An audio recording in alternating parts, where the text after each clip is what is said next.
অবস্থা যখন চরম পর্যায়ের ঘোলাটে তখনই বাংলার ক্রিকেটে দরকার পড়ে মাশরাফি বিন মুর্তজার। বাংলাদেশের ইতিহাসের একজন ব্যাটসম্যানের ক্যারিয়ারের দ্য এন্ড। মাশরাফি ভালোভাবে আসলে তার শেষটা করতে পারেননি। আমরা খেয়াল করেছি মাহমুদুল্লাহ রিয়াদ তিনি অনেকটা অভিমানে টেস্ট ক্রিকেটকে বিদায় জানিয়েছিলেন। মুশফিকুর রহিমের টি-20 থেকে অবসর নেয়া এবং শেষ পর্যন্ত তামিম ইকবালের সাথে যেটা ঘটলো কোনোভাবে কোনো লজিক কথা না। এই যে একটা কন্ডিশন, এই যে একটা চাপ, একটা ক্রিকেটারের মানসিকতাকে নষ্ট করার জন্য কি পরিমাণ প্রেসার ক্রিয়েট করা হয়েছে ভাবা যায়। আসসালামু আলাইকুম সুপ্রিয় দর্শক বন্ধুরা, অবশেষে নানা জল্পনা কল্পনা শেষে তামিম ইকবাল খানকে বিশ্বকাপ দল থেকে বাদ দেওয়ার আসল কারণ বেরিয়ে আসছে। দর্শক বন্ধুরা, গত 2 দিন থেকে বাংলাদেশের ক্রিকেট নিয়ে সারা দেশে ব্যাপক আলোচনা এবং সমালোচনার জন্ম দিয়েছে এবং সে সাথে ব্যাপক অস্থিরতার জন্ম দিয়েছিল। দর্শক বন্ধুরা, শেষ পর্যন্ত তামিম ইকবাল খানকে বিশ্বকাপ দল থেকে বাদ দেওয়ার আসল কারণ বেরিয়ে আসছে, আর সেই সকল বিষয়গুলো এবার ফাঁস করেছেন মাশরাফি বিন মুর্তজা। তো দর্শক বন্ধুরা, অন্যদিকে ড্রেসিং রুমে কি হয়েছিল এবং সেই সাথে কেন তামিম ইকবাল খানকে বিশ্বকাপ দল থেকে বাদ দেওয়া হয়েছে সেই সকল বিষয়গুলোকে কেন্দ্র করে অত্যন্ত গুরুত্বপূর্ণ কিছু তথ্য দিয়েছেন রিয়াসত আজিম ভাই। তো দর্শক বন্ধুরা, আপনারা রিয়াসত আজিম ভাইয়ের সেই সকল কথাগুলো শুনলে অবশ্যই বুঝতে পারবেন কেন তামিম ইকবাল খানকে বিশ্বকাপ দল থেকে পরিকল্পিতভাবে বাদ দেওয়া হয়েছে। তো দর্শক বন্ধুরা, চলুন আমরা সেই সকল বিষয়গুলো পরিপূর্ণ বাংলাদেশের ইতিহাসের একজন ব্যাটসম্যানের ক্যারিয়ারের দ্য এন্ড। মাশরাফি ভালোভাবে আসলে তার শেষটা করতে পারেননি। আমরা খেয়াল করেছি মাহমুদুল্লাহ রিয়াদ তিনি অনেকটা অভিমানে টেস্ট ক্রিকেটকে বিদায় জানিয়েছিলেন। মুশফিকুর রহিমের টি-20 থেকে অবসর নেয়া এবং শেষ পর্যন্ত তামিম ইকবালের সাথে যেটা ঘটলো কোনোভাবে কোনো লজিকে কোনো যুক্তিতে কতটুকু সাপোর্টেবল।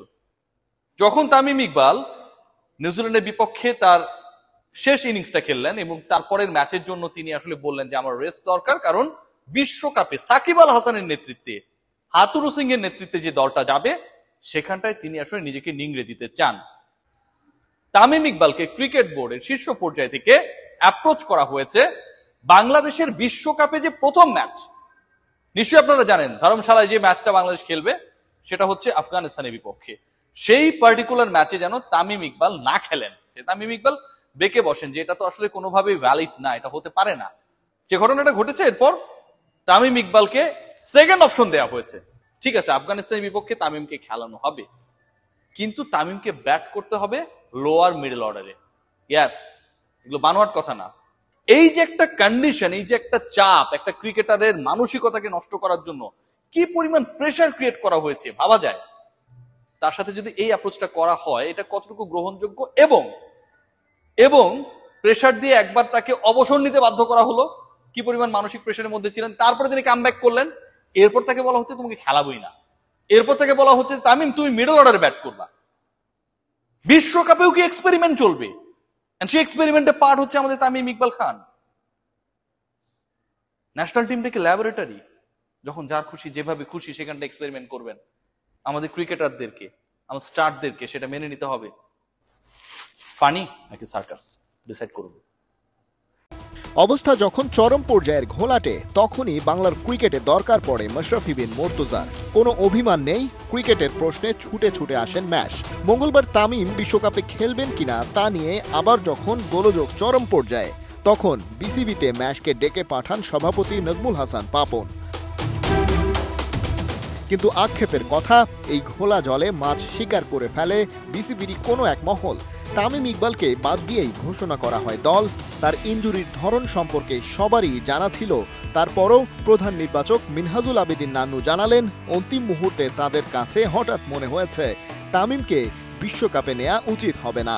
তামিম ইকবালের অনেকদিন ধরে কিন্তু ইনজুরি কনসার্ন, এটা কিন্তু আমরা সবাই জানি, আপনারাও জানেন যে ইনজুরি নিয়ে ফাইট করছিল এবং নিউজিল্যান্ড সিরিজের আগে ফিটনেসটা ফিরে পেয়েছে।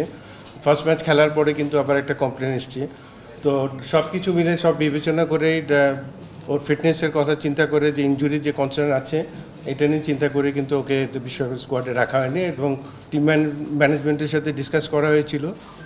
আমরা সবাই আলোচনা করে রিস্কে যেতে পারি নাই, কারণ বিশ্বকাপের অনেক দিনের ব্যাপার, অনেকগুলি ম্যাচ আছে। কিন্তু রাতেই ভিন্ন দিক থেকে এলো অন্য বার্তা। সাবেক অধিনায়ক মাশরাফি জানালেন তামিমকে আদৌ বাদ দেয়া হয়নি, বরং টাইগার ওপেনার নিজে থেকেই সরে গেছেন। বাদ পড়ার চেয়ে সরে যাওয়া যে সম্মানের, সেটা নিশ্চিত করতেই ম্যাশের এই বার্তা। কিন্তু তামিম তো প্রধানমন্ত্রীর ডাকে ফিরে এসেছিলেন বিশ্বকাপ খেলতেই। ইনজুরিতে অনিয়মিত থাকতে পারেন বলে দল ঝামেলায় পড়বে, তাই ক্যাপ্টেন্সিটাও ছেড়ে দিতে দ্বিধা করেননি। সেই তামিম কেন স্বেচ্ছায় সরে দাঁড়াবেন বিশ্বকাপের স্কোয়াড থেকে? নিউজিল্যান্ডের বিপক্ষে দিব্যি 44 রানের ইনিংস খেলতে পেরেও কেন নিজের শেষ ওয়ার্ল্ড কাপ মিস করতে চাইবেন বাংলার ক্রিকেট ইতিহাসের সফলতম ওপেনার? তামিমের নিজে থেকেই সরে যাওয়ার ব্যাপারটা প্রথম প্রকাশ্যে আনলেন যে মাশরাফি, তারও সেই কারণ অজানা। ম্যাশ বলছেন ভবিষ্যতে হয়তো কখনো তামিমই এই রহস্যের কিনারা করবেন। কিন্তু খেলাযোগ যা জানতে পারছে, তামিমের জন্য দলে একটা দমবন্ধ পরিবেশের সৃষ্টি করা হয়েছিল। কোচ হাথুরুর সাথে তার সম্পর্কে ফাটল, ক্যাপ্টেন সাকিবের সাথে শীতল সম্পর্ক, সবই তো ওপেন সিক্রেট। কিন্তু নতুন খবর হলো, বিশ্বকাপের আগে বিসিবির টপ ম্যানেজমেন্ট থেকেই তামিমকে ডিমোটিভেট করা হচ্ছিল, আর সে কারণেই খান সাহেব নিজের আত্মসম্মান বোধ নিয়ে সরে দাঁড়িয়েছেন।